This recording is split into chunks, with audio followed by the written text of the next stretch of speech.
प्रभु यीशु मसीह के नाम में आप सबको शांति मिले। मेरे प्रियो, हम बाइबल में से पढ़ने के लिए निकालेंगे गिनती की पुस्तक और उसके 24वें अध्याय के 9वें पद को हम पढ़ेंगे। और यहाँ पर इस प्रकार से लिखा हुआ है, जो कोई तुझे आशीर्वाद दे वो आशीष पाए, और जो कोई तुझे श्राप दे वह श्रापित हो। आज का जो विषय है मेरे प्रियो वो है, तुम परमेश्वर के आशीषित लोग हो, श्राप भी आशीष बनेगा। और इस विषय को समझने के लिए ये मेरी आपको सलाह है कि आप पुराने नियम में गिनती की पुस्तक के 22वें, 23वें और 24वें अध्याय को जरूर पढ़ें।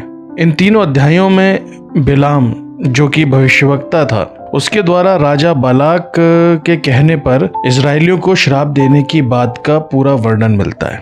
और आपको बताता चलूं कि राजा बालाक जो है वो मोआब का राजा था। लेकिन बिलाम ये बात पहले ही राजा बालाक को कहता है कि वो वही कहेगा जो यहोवा उससे कहलवाएगा। मेरे प्रियो, क्या हम भी वही कहते हैं जो यहोवा परमेश्वर हमसे चाहता है, या दुनियावी रीति पर बातें करते हैं, श्राप देते हैं, बुराइयां करते हैं और गालियां बकते फिरते हैं? बालाक राजा इजरायलियों पर श्राप चाहता था, जिसके लिए वह बिलाम को 3 अलग अलग जगहों पर ले गया। 3 अलग अलग जगहों पर क्यों ले गया मेरे प्रियो? अगर आप पढ़ेंगे तो आप इस बात को समझ पाएंगे कि जब पहली बार बिलाम इजरायलियों को श्राप देने के लिए जाता है और यहोवा से पूछता है, तो यहोवा ही उसको कहते हैं कि तू ऐसा ऐसा कहना, और पहली जगह पर भी वो आशीष देता है। फिर बालाक राजा बिलाम को दूसरी जगह पर ले जाता है कि शायद वहां पर श्राप दे ले वो, लेकिन वहां पर भी वो आशीष ही देता है।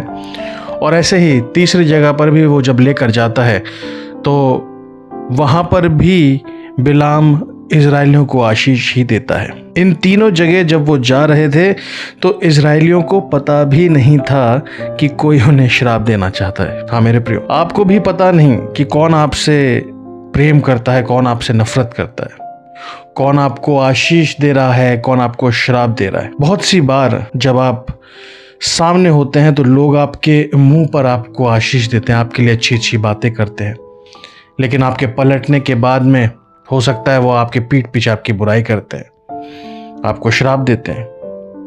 किंतु यदि आप परमेश्वर की प्रजा हैं, यदि आप उसके वचनों के अनुसार जीवन जीने वाले लोग हैं, तो कोई भी आपको श्राप देगा भी तो भी आपको आशीष ही मिलेगी, कोई भी श्राप आपको नहीं लगेगा। मैंने कई बार लोगों के मुंह से सुना है कि अरे हमें तो किसी की बद्दुआ लग गई है, इसीलिए हमारे जीवन में सब कुछ खराब ही खराब होता रहता है। शायद हमें किसी ने बद्दुआ दी है, इस वजह से हमारे साथ ये बुरा हो रहा है।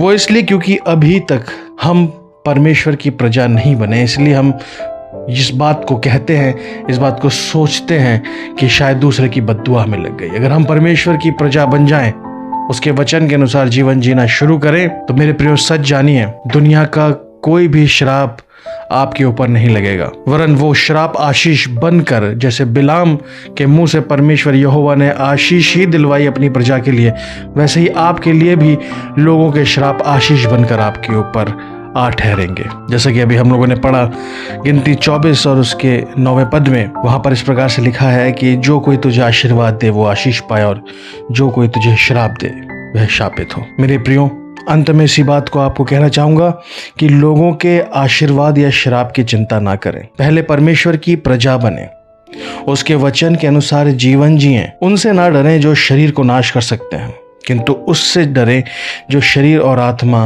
दोनों को नाश कर सकता है। तब जो आपको आशीर्वाद दे उसे तो आशीष मिलेगी, लेकिन श्राप देने वाला स्वयं ही श्रापित हो जाएगा। प्रभु यीशु मसीह के नाम में आपको आशीष मिले। आमीन।